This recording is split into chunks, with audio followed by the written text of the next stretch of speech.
एक समय की बात है। किसी गांव में एक साधु रहता था। वह भगवान का बहुत बड़ा भक्त था और निरंतर एक पेड़ के नीचे बैठकर तपस्या किया करता था। उसका भगवान पर अटूट विश्वास था और गांव वाले भी उसकी इज्जत करते थे। एक बार गांव में बहुत भीषण बाढ़ आ गई। चारों तरफ पानी ही पानी दिखाई देने लगा। सभी लोग अपनी जान बचाने के लिए ऊंचे स्थानों की ओर बढ़ने लगे। जब लोगों ने देखा कि साधु महाराज अभी भी पेड़ के नीचे बैठे भगवान का नाम जप रहे हैं, तो उन्होंने यह जगह छोड़ने की सलाह दी। पर साधु ने कहा, तुम लोग अपनी जान बचाओ, मुझे तो मेरा भगवान बचाएगा। धीरे धीरे पानी का स्तर बढ़ता गया और पानी साधु के कमर तक आ पहुंचा। इतने में वहां से एक नाव गुजरी। नाविक ने कहा, हे साधु महाराज, आप इस नाव पर सवार हो जाइए, मैं आपको सुरक्षित स्थान पर पहुंचा दूंगा।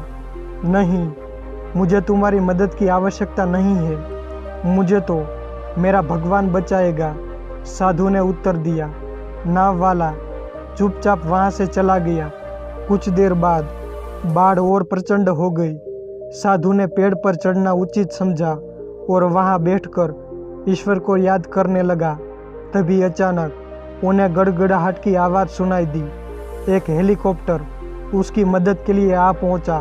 बचाव दल ने एक रस्सी लटकाई और साधु को उसे जोर से पकड़ने का आग्रह किया, पर साधु फिर बोला, मैं इसे नहीं पकड़ूंगा, मुझे तो मेरा भगवान बचाएगा। उसकी हट के आगे बचाव दल भी उनके बगैर ही चले गए। कुछ ही देर में पेड़ बाढ़ की धारा में बह गया और साधु की मृत्यु हो गई। मरने के बाद साधु महाराज स्वर्ग पहुँचे और भगवान से बोले, हे प्रभु, मैंने तुम्हारी पूरी लगन के साथ आराधना की, तपस्या की, पर जब मैं पानी में डूबकर मर रहा था तब तुम मुझे बचाने नहीं आए। ऐसा क्यों प्रभु?